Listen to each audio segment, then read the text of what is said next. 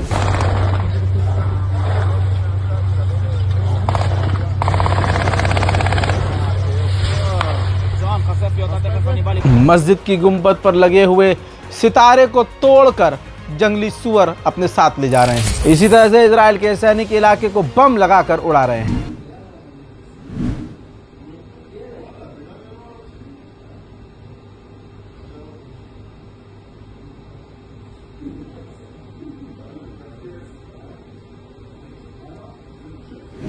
West Bank में फिलिस्तीनियों के इलाकों में आसपास वेस्ट बैंक के बॉर्डर के इलाके में यानी इलाके में एंट्री वाले एरिया पर बफर जोन बॉर्डर ही बना रहा है इजराइल, यानी वेस्ट बैंक को फिलिस्तीन से ही काट रहा है इजराइल। वहीं इजराइल के सैनिक गजा के घरों पर ओपन फायर कर रहे हैं बिना किसी वजह टाइम पास करते हुए।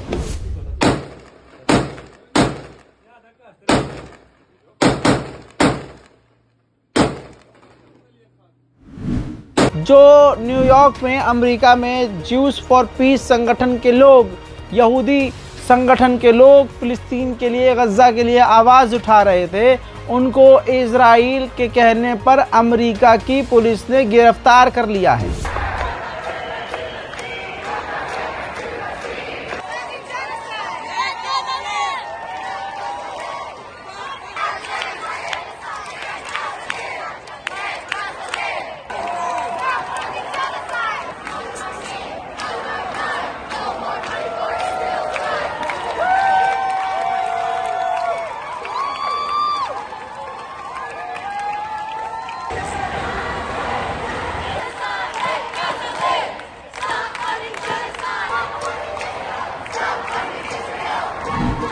उधर मेरे दोस्तों अल अरबिया इंग्लिश चैनल का ये हामीपन आपकी स्क्रीन पर है। इजराइल के लेफ्टिनेंट जनरल सीनियर कमांडर को एंटरटेन किया है अल अरबिया चैनल ने, यानी पिछले 15 दिनों से अरब के चैनल बड़े बड़े यानी इजराइल के राष्ट्रपति, कमांडर, सीनियर मिलिट्री कमांडर, तमाम लोगों को बुला बुला कर उनसे सफाइयाँ ले रहे हैं ताकि सऊदी अरब की जो युवा तबका इजराइल पर भड़का हुआ है, मोहम्मद बिन सलमान के ख़िलाफ़ हो रहा है, सबकी तरफ से ये सफाई पेश कर सकें और एक तरह से जो इजराइल की इमेज अरब में ख़राब हुई है वो साफ़ की जा सके। ये है सऊदी अरब। तुर्की के राष्ट्रपति रजब तैयब अर्दोगान ने कहा कि यूएन की मिलिट्री पर इजराइल हमला कर रहा है, लेकिन यूएन खुद अपने स्टाफ के लोगों को, अपने लोगों को, अपने फौजियों को बचा नहीं पा रहा है। तो ये यूएन फिर क्या कर रहा है? इस यूएन का फायदा क्या है? ये कुछ नहीं कर सकता। मेरे दोस्तों, अमेरिका ने हमेशा की तरह बहाना बनाकर सीरिया के गाँव पर हमला किया है ISIS का नाम लेकर, लेकिन ऐसे में वो जब ये हमला करता है तो अपने विरोधी लोगों पर और ख़ास करके जो उसके लिए ख़तरे वाले लोग हैं उन पर हमला करता है। इसी तरह से दूसरे देश में तबाही अमेरिका मचा कर रखता है। हालात इतने इजराइल के ख़राब हो चुके हैं, ये ना सोचिएगा कि इजराइल को नुकसान नहीं है। इतना ज़िंदगी में इजराइल को नुकसान नहीं हुआ जितना इस जंग में इजराइल को नुकसान उठाना पड़ रहा है। इजराइल के लोग भाग भाग कर विदेश जा रहे हैं और वापस आने का नाम नहीं ले रहे हैं। इजराइल ने स्ट्रैटेजी चली कि कुछ ऐसा करते हैं कि जो इजरायली लोग हैं वो वापस आ सकें। ऐसे में इजराइल की एयरलाइन से इजराइल ने कहकर जो फ़्लाइट की टिकट है वापस इजराइल आने की वो सस्ती करवा दी है, बहुत ही सस्ती।